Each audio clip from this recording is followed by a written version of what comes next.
Épanoui, ok, ciselé, s'il y a du mordant, les reflets, les larmes. Ah mais vous étiez là, mince, j'avais mis la caméra, j'ai pas fait gaffe. Bah écoutez, on va en profiter que vous soyez avec moi. J'ai choisi aujourd'hui d'aborder le sujet, vous savez, des mots qu'on utilise. Un espèce de vocabulaire qui est un peu technique et qui est pas facile des fois à appliquer. Bah ça tombe bien, j'ai quelques minutes à vous consacrer. Vous allez voir, c'est pas compliqué, suivez-moi.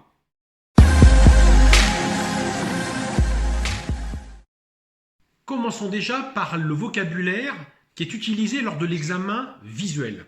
C'est-à-dire que lorsque vous prenez votre verre de vin, le premier vocabulaire que vous allez entendre autour de vous, c'est la robe, l'éclat, la brillance, le disque, la frange. Alors ça, je ne les mets pas forcément dans l'ordre que vous voulez, mais finalement, il faut savoir où ça se situe et comment on en parle. On va commencer tout de suite. Allez, premièrement, c'est parti. Premièrement, la robe. On l'avait abordé lors d'une petite vidéo il y a quelques temps. Effectivement, la robe, c'est, pour le rappel, ce que vous êtes en train de regarder ici dans votre verre. La globalité et l'entièreté de votre vin dans le verre, c'est ce qu'on appelle la robe. Ça déjà, c'est pas compliqué.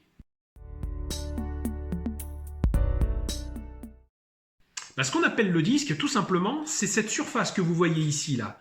Vous avez juste à pencher le verre et cette surface plane va vous donner des indices visuels pour savoir si votre vin n'a pas d'aspérité. On l'avait évoqué dernièrement. Ce disque-là, en général, doit être net et sans aucune aspérité. Alors, larmes ou jambes, vous pouvez dire les deux, il n'y a pas de souci avec ça. Il vous suffit d'agiter le verre comme ça, et vous regardez à la lumière du jour, il y a tous ces filaments comme ça qui se sont formés et qui redescendent plus ou moins lentement comme ça le long de la paroi du verre.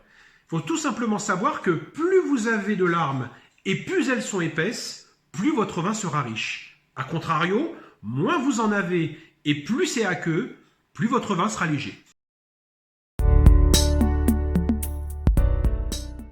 Ah ben oui, le bourrelet, il n'y a pas que nous qui en avons. Ce qu'on appelle le bourrelet, ça fait suite un petit peu au sujet précédent. Quand vous avez agité vos verres comme ça et que vous aviez ces larmes qui descendaient le long des parois, vous avez une espèce comme ça de circonférence qui reste bloquée comme ça le long de la paroi du verre. Et cette circonférence-là, selon l'épaisseur, vous donne l'indice, par le biais du bourrelet, l'indice de viscosité de votre vin. C'est pas plus compliqué que ça.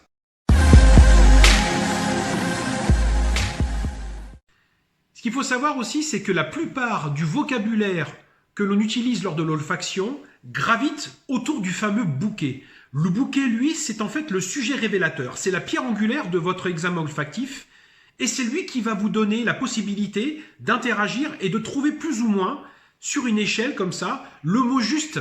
Je vous donne un exemple. Vous avez un bouquet comme ça qui est plutôt épanoui, qui vous donne des idées, qui est fragrant, qui vous donne cette envie d'aller vraiment plus loin. Cet épanouissement d'arômes fait en sorte que le bouquet est révélateur, il est séduisant. A contrario, vous pouvez avoir un bouquet qui va être plus fade, ce qu'on appelle un nez plus timide ou plus étriqué. C'est dès l'instant que vous allez bloquer sur des arômes que vous allez chercher, vous n'allez pas trouver grand-chose. Souvent, c'est pas forcément dû qu'à une altération de votre vin, c'est souvent le fait que votre vin est dans une phase plus léthargique et qu'il a peut-être un peu plus besoin de temps pour pouvoir s'exprimer. Après, ça peut aussi arriver qu'un vin soit déviant, et là, malheureusement, vous ne pouvez plus faire grand-chose. Alors, pour rappel, ce qu'on appelle les tanins sont apportés par le bois. Très régulièrement, les vins rouges, les vins blancs et certains vins rosés sont mis à vieillir dans des barriques ou dans des foudres. Ce bois, justement, va apporter une certaine aspérité au vin. Et plus votre vin va vieillir, plus ces aspérités vont se polir. En d'autres termes, les tanins que vous allez avoir à l'attaque en bouche vont, pour le départ, quand ce sont des vins très jeunes, se montrer très secs, tranchants, un peu mordants, manquant d'élégance. On va laisser le vin vieillir comme ça, sur 5, 8, voire 10 ans et bien plus. Et là, les tanins vont devenir un peu plus souples. Ils vont se fondre, ils vont s'intégrer dans la matière du vin. Alors, oui, très bonne question. Ciselé, ça veut dire que vous avez une jolie acidité qui n'est pas très agressive en fait. Elle va justement venir chatouiller comme ça le bord des gencives. Elle doit être fraîche, elle ne doit pas être agressive du tout. Tout est fait dans la délicatesse. Mordant, par contre, c'est l'inverse. Ça veut dire que là, on est en train de mordre une pomme qui est absolument pas mûre et ça va vous assécher toutes les gencives, les joues, l'arrière de la langue. On a quelque chose qui est absolument imbuvable. Je vous le souhaite pas, hein. Alors, soyons clairs, il y en a un parmi les trois qui a le mérite de pouvoir s'améliorer dans le temps. L'amertume, en fait, on la retrouve déjà dans certains ingrédients à l'état brut. L'amande, le pamplemousse, l'orange, le chocolat, le café. Et pourtant, ça, ces arômes-là, on peut les retrouver dans le vin. L'amertume, comme je vous l'avais expliqué, c'est cette sensation qu'on a à l'arrière de la langue qui est légèrement asséchante. Elle peut se corriger tout simplement en laissant le vin vieillir un peu plus longtemps. En revanche, l'âcreté, c'est ce côté très brûlant, extrêmement désagréable. L'âcreté, on la retrouve notamment sur le côté piment, le côté de la moutarde, le vinaigre chaud.